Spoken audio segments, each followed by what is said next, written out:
BRS MLC కవితను Delhi rows avenue కోర్టులో హాజరుపరిచారు ఈడీ అధికారులు. ఇవాల్టితో కవిత జ్యుడిషియల్ కస్టడీ ముగియడంతో రౌస్ అవెన్యూ కోర్టు ప్రత్యేక జడ్జి కావేరీ బవేజా ముందు హాజరుపరిచారు.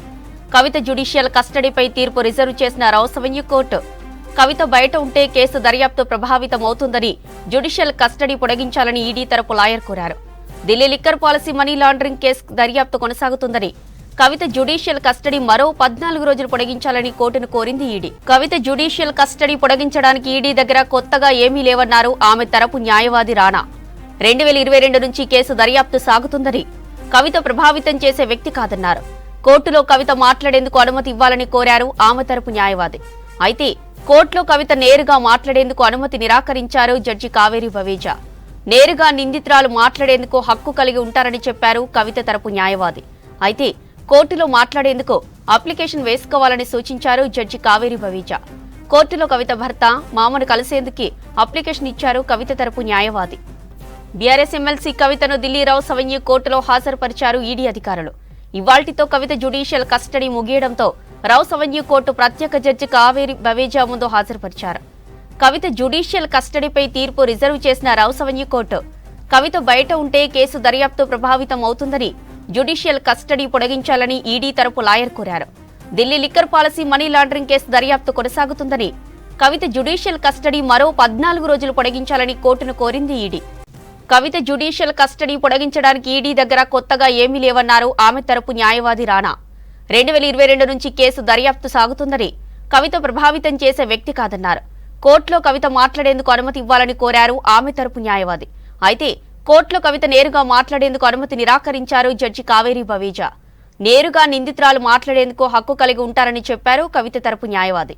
అయితే కోర్టులో మాట్లాడేందుకు అప్లికేషన్ వేసుకోవాలని సూచించారు జడ్జి కావేరీ బవేజా. కోర్టులో కవిత భర్త మామను కలిసేందుకు అప్లికేషన్ ఇచ్చారు కవిత తరపు న్యాయవాది.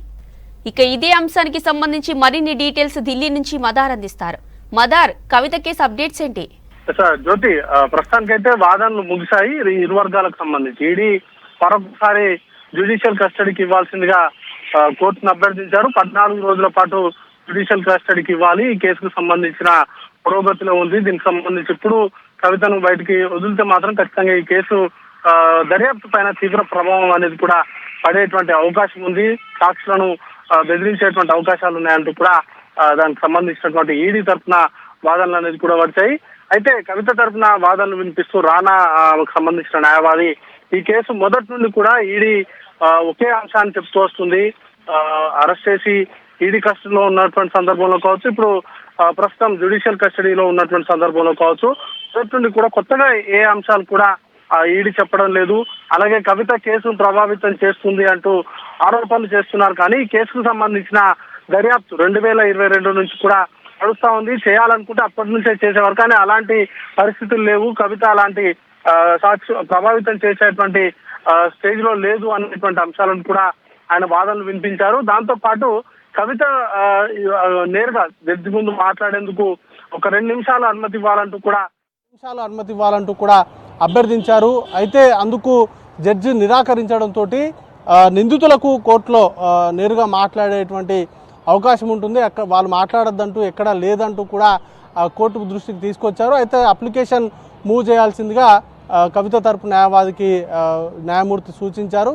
దాంతోపాటు ప్రస్తుతం కోర్టు హాల్లో ఉన్నటువంటి ఆమె భర్త అనిల్ కావచ్చు, అలాగే కవిత మామ కలిసేందుకు అనుమతినివ్వాలంటూ అప్లికేషన్ మూవ్ చేశారు. దానికి అనుమతినిచ్చారు. దాంతో కోర్టు హాల్లోనే భర్త అనిల్ అలాగే ఆమె మామ ఇద్దరు కూడా కవితను కలిశారు. రామకిషన్ రావు ఇద్దరు కూడా కవితను కలిశారు.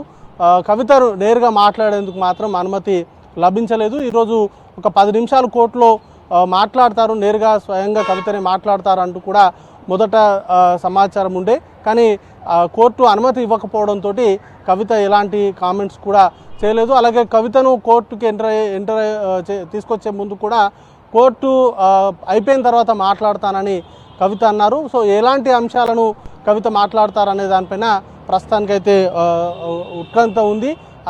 ఏ అంశాలను ప్రస్తావిస్తారనే దానిపైన ప్రస్తుతానికైతే ఆసక్తి ఉంది. ఎందుకంటే గతంలో కోర్టులో హాజరుపరిచేటువంటి క్రమంలో ఇది మనీ లాండరింగ్ కాదు, కేవలం పొలిటికల్ లాండరింగ్ కేసు ఇదంటూ కూడా ఆమె చేసినటువంటి కామెంట్స్ ఉన్నాయి. పొలిటికల్ వెండట్టాలో భాగంగానే తన పైన ఈ కేసును ఇది ఫ్రేమ్ చేశారు అనేటువంటి ఆరోపణలు కూడా కవిత చేశారు. అలాగే అక్యూజ్కు సంబంధించి ఇతర నిందితులు బీజేపీలో చేరారు. బీజేపీకి సంబంధించినటువంటి ఎంపీ క్యాండిడేట్గా ఒకరు పోటీ చేస్తున్నారు. అలాగే బీజేపీకి ఒకతను ఫండింగ్ ఇచ్చాడు అనేటువంటి అంశాలను కూడా కవిత లేవనెత్తారు. ఇప్పుడు ఏం మాట్లాడతారనే దానిపైన కూడా ఆసక్తి ఉంది. ఎందుకంటే గత కొంతకాలంగా ఆమె జ్యుడిషియల్ కస్టడీలో భాగంగా తిహార్ జైల్లో ఉన్నారు. మొదట ఆమెకు కొన్ని వెసులుబాట్లు ఇవ్వాలంటూ కూడా ఆమె విజ్ఞప్తి చేశారు. దానికి ఒక 5-6 రోజుల పాటు ఆ వెసులుబాట్లు ఏవి కూడా అందలేదు. ఆ తర్వాత అప్లికేషన్ మూవ్ చేసుకోవడంతో ఇంటి భోజనం కావచ్చు, లేకపోతే ఇతర అంశాలకు సంబంధించి కొన్ని బుక్స్కు సంబంధించినటువంటి అలో చేసేందుకు అనుమతి ఇచ్చారు. వాటికి సంబంధించి ఏమైనా మాట్లాడతారు. ఎందుకంటే సిబిఐకి సంబంధించినటువంటి విచారణకు సంబంధించి కూడా కొన్ని అంశాలు ఉన్నాయి. వాటికి సంబంధించి మాట్లాడతారా అనే దానిపైన ప్రస్తుతానికి అయితే ఆసక్తి ఉంది. మరి కాసేపట్లోనే కవితకు సంబంధించినటువంటి జ్యుడిషియల్ కస్టడీ ఎన్ని రోజులు ఇవ్వబోతున్నారు అనే దానిపైన స్పష్టత అనేది కూడా రాబోతోంది. 14 రోజులు జ్యుడిషియల్ కస్టడీకి ఇవ్వాలంటూ ఈడీ అధికారులు కోరారు. వారు అడిగినట్టుగా 14 రోజులు జ్యుడిషియల్ కస్టడీకి ఇచ్చేటువంటి అవకాశాలే ఎక్కువ కనబడుతున్నాయి. ఎందుకంటే రెగ్యులర్ మధ్యంతర బెయిల్కి సంబంధించి నిన్ననే క్లారిటీ వచ్చింది. మధ్యంతర బెయిల్ ఆమెకు ఊరట లభించలేదు. రెగ్యులర్ బెయిల్ పిటిషన్కి సంబంధించి కూడా మొదట 20వ తారీఖు నుంచి దానికి సంబంధించిన వాదనలు వింటానన్నారు. తర్వాత కవిత తరపున న్యాయవాదులు విజ్ఞప్తి మేరకు అది 16వ తారీఖు నుంచి రెగ్యులర్ బెయిల్కి సంబంధించిన వాదనలు అనేది కూడా వింటా అన్నారు. కాబట్టి ఇప్పుడు బెయిల్కి సంబంధించినటువంటి అప్లికేషన్ ఏది లేదు.